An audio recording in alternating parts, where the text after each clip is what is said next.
Agbame pour nous mettons TV poto national les plepo mettons les coups de mes pépon bodo yeibo gamiton ero gamoni robo mido o se ko jijira mettons les do ayizo sin gbemion e nedu ikone bo mi go asianwa senmo e jero azan owito o sun tron ko toto me mili ganji senmo e jero gbe ko tamo jibina kenu padole o yidi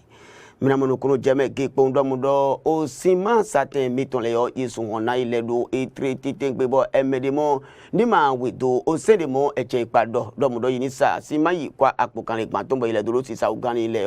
o gamoni pelu kundo ojo ogo do Atlantic buli tra go siklam e ansun na sima satin we le do tre ganjibo ndrendere ga e ga so ya o na lo le ga yan pon ya o san tete yo minasi ngomo o ye dagbo igile pon do wa miton e gebe senmo e jeredo mitron o gesi apawe yo do lo iji lo fokansi agbawe yo minamodo olobede to logbodo ye bo Francis to logbo e do ma me do bon tito da ko mo ilodo FSP yo ile do mina o kwa mo ni be yi Oliver livi mo ni be yi o fowi o kene awo bo do mina lu mo ni be lo jino fokan o nyo sile ton ni do yanu kondo bede to mitome naga ika do lo ma me logbon ya ko tre ka do ya o zanite te o mina o mo ye dagbo egle pondo nu wa miton e geme senmo e je credo egen godo khole vole tin ngo jangodo khotamo jimi kenu padona miro tetele mi vo faire do etembe to me faire mi do flonkan khogle bi pakpata ton la miselmo e jegado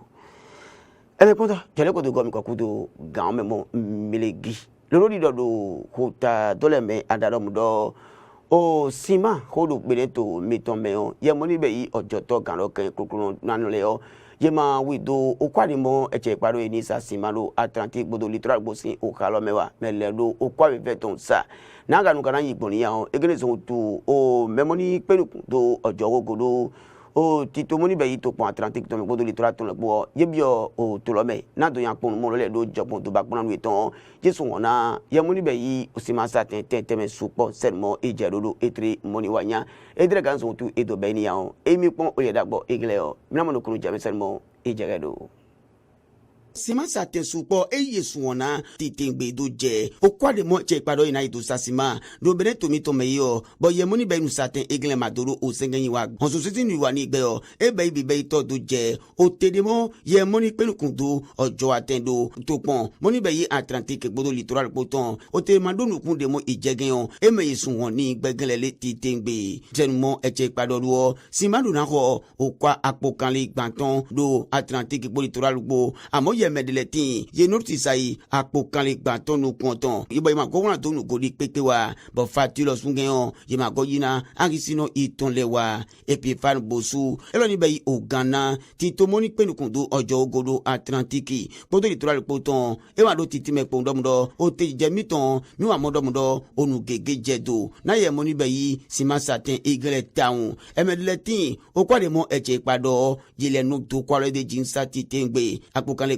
tonu konton eye dodo sisa boy ma gowran kwalodo onugoa aisinole gwa ko simani gbe o senu mo ina zi we ma moni dekle do yiko onu ni gbe na yo ye ma no se juna igbon olopa de pepe megba de mo mi wa ba dupon nugle bi o mi wa modo emegele yo ejere do na ye ni sun ohon iton titengbe senu mo eje do unu moni zon tu mi do sun hon iye tonne mira ko epifan busu ye moni be yi ojoto gando kan kokoro ganle do na ipo ndo mudo ememoni poleo yeni ya udo tempon unje wezun eton honji bo o kwade mo eche ipado ini sao je dun ayin osin lo titengbe emina to bi o to me levu ne o lo mi to na je emedeji o emeni igbe o dun awo ni kon wa si owe maiji amo e kana gbon do mo jo to gando kan kokoro sin o ho mo mi sun tele o lepolepo eton yeni tempon gipo do mo emedawe ma o ena yan na lepolepo eton bo o se mo je ko to ton ye o je ehwenu kon yenado ganji senmo e je redo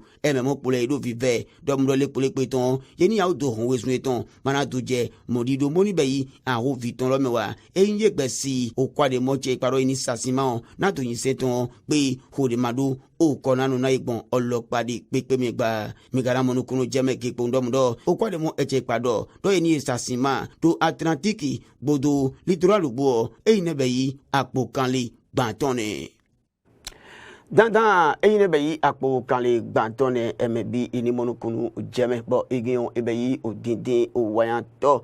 Naka kana be bo aina jaini do tindo beneto mitomeo walo dile timbo undo tindo beneto mitolo medide bo emasi beneto so adogbon aina jaisi akpawi yemoni be jonjo jadile timbo yino ablado godo hagbe tole gbobo je nino blai abi yino chon to kumendo ina hu wege no ye wa je itole gbo yino le gbo yiro je metolo yidomro okwani ye na mo we yindo jo yeji walo ni igbeyo ebe indi nyila abi na fin ogani so domro mi do kwani igbegbo e ma be indi je gbeje gangwa ege so to chepa benetro ton era gbajin pili ko jira so atole unti me na dogbon apani igbebo sente temele yo ye ido titengbe senmo eje ro kodre ikaro ya o kan ko itomo ni penu kundo aina jasi o komera ko alasan seidu era gbajin kenupa miruto humondo ngopon oyegele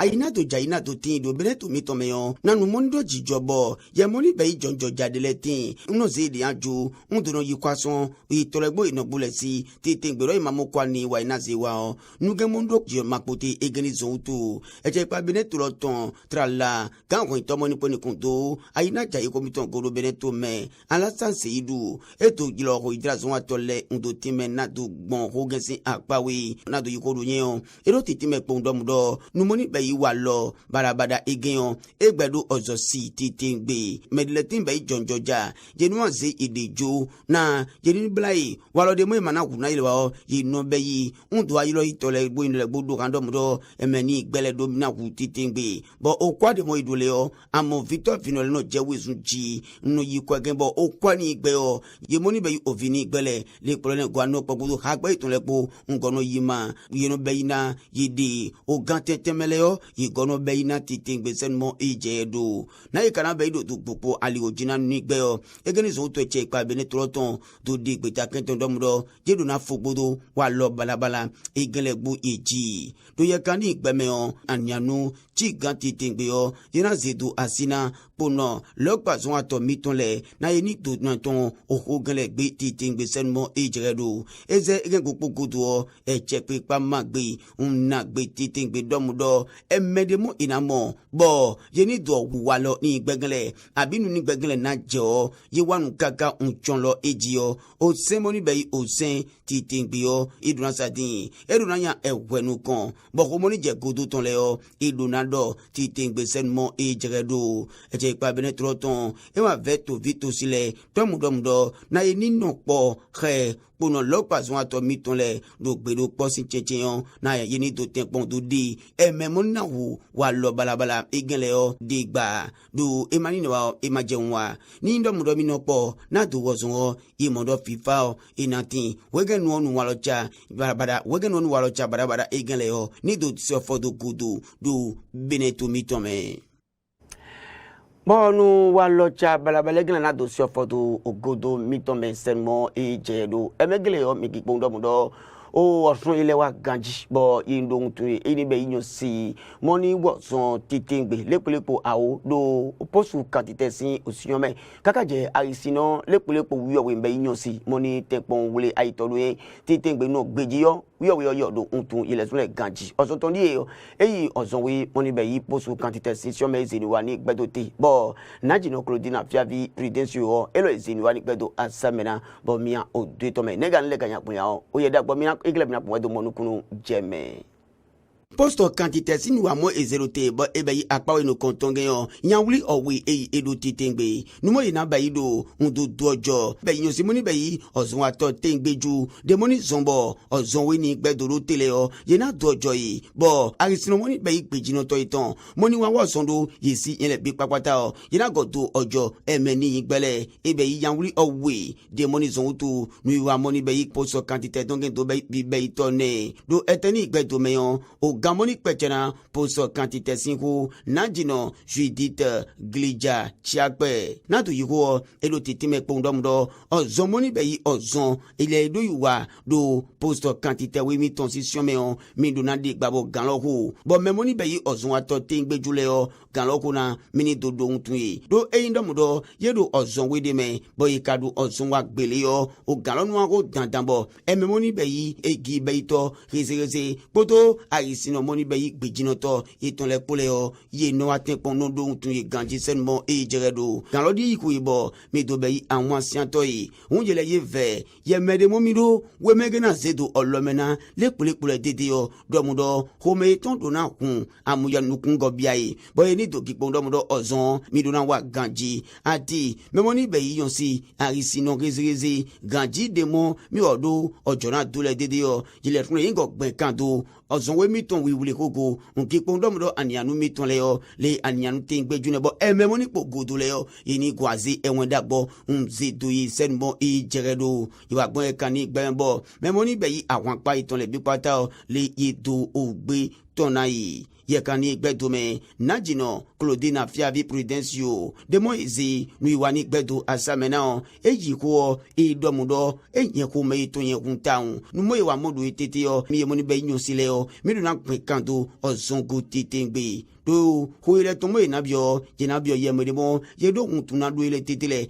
domudo ye ni be pon dego na hagbe moni pole wege nu yon si gbe to moni pole yo ye ni doje aliho ye ton le ji sen mo e jeredo ati memo edo ojona dole najino Claudine Fiavi Prudencio na do yanu konoko to meon e wa do ye moni be meni gbegun le da domudo le po miton mini gbe kando ozon wiwa ogo do enye yi do ozon we de meon mini tempon no su poti tengbe do en domudo misu po mi gipo domudo gbe ta kende mo ina yile o mi goron su po de me we gen no ye goron mo mi do ozon we le me teme sende mo e jeredo mi grando ame po domudo o gbeta moni be iposo quantité we ton le o yile go magbe na ogbulo adana ozon we ton ti tengbe bo nbe yo ozon we tengbeju we gen no enu go zedo ajo bo nu photo olopa vo na go vobio ozon we ni gbe sen mo e jeredo bo gbe ma ye moni be àwọn pekle ton ndozo gbeji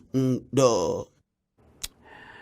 Nada, mina toso egensian pa ugwa po ndomo na to sutana ko ijere gbe ton loji lon fo kanse pa wi mina nya nami naga ikana baido loji lon fo kamoni be inyo sile ton ni do nyanu kondo bene to mi ton me on egenison to tito da ko le pour tin bayi lodo FSPI bo e lo tito ni gbe fo français to lo me e yele kanji ile dolo o bene to mi ton do gbon ko jan pa ko moni be yi livi moni be yi fo wi kene ao e yi do lo mi ganji bo olo to ro ma me sin wa ni gbe o be lo so to ni egin bo mi an to me nega nle ga yan pon ya o je gele mi na pon wa do mo no kunu je me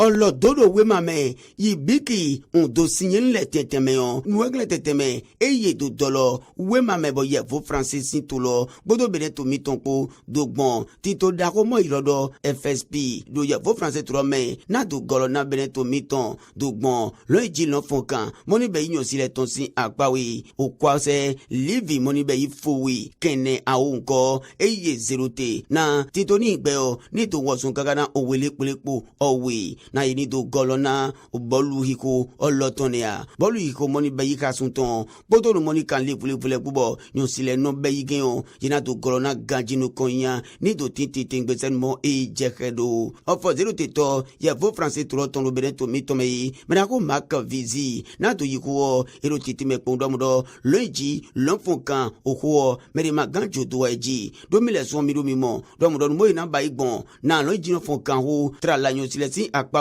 ni do be ino konyato e bianu kunami ganji mi mondo e chepe pa bene troton e zeti toni gbedua ateme kado zewa etemeon mi kaduna tempon renso to lo jino fokan si okoni gbe trala e ine be yi lo jino fokan nyon sileton e gene nu moni son tutito mo yi lodo FSPI e do ni tame do pondomodo o kwamoni be yi livi fowi kene awo jina zero tebo ye nwosun kakana o wele pelepo owe wegenu lo jino fokan si akpawe nyon sileton gen ni do be ino konyato do bene to mi tome e che pa bene troton losun e gbe do gbena ye vo français si otogen ganji do gbon on ito moni penu kundo lo jino fokan ogo osfado omekio e wa yiko ero titime pondom do tito de moni wege yo e bio line de mo e che pe pa losun do metiti ngbeji do mi na modo e che pa odon o mag agbe bo yimoni be bolugo tete megele yo super otin ye o 0 ti tingbe sen mo je do bele son we trompe di bon be do mo do edo gbigba ganji do ye kan ni gbeme yo na ye na be do bo nugele ni do nyanu kan e gani zon to bo nyon sile sin lo jino fon kan wo ni do go vonu kon nyado apawe olopa vo ti to moni be FSP yo e wado no ganji bo kwa bo bugen yo mina zando no ganji sen mo e jekedo mi garanti mi ame pondo mo do tito moni be FSP yo jena so mi bo lo jino fon kan moni be nyon siton e na godo no kon yan gagara o wele kulepo owi do bineto mi tome ena godo no konya na wile kule po we do beneto mi to me gbe do mi ado na ye money be yi o lo jina fun kan yo si mi to le do mo do yiri gbe kan dego na ye vo france to gele yo na kwaiton ido vivinai gigi mogo i zando ege ebe yi odindin wa ya to ne e me punto aligodi ma dewo imono do aligodi gbejiwa yimo jamina no te do na ho ijira mi ton do egbe to le ti to mi to na ga pe poro nu kan do agba mi ponu me do identity bo o mo kan wa si isende de yo mi no vi fon le eyi le na mi le na mo bo Frederic Espoir mabu elo na panu kon mi do ze o gle do o to me na mi lobo mi gbona gwa dogo dede gbe guzan gbe ese nu kon to me o eyi lobo mi gbona gwa dogo sen mo e je duro gene lo me pepe mi do gudo gbe jino na mi le sen mo e je do wa ibo wa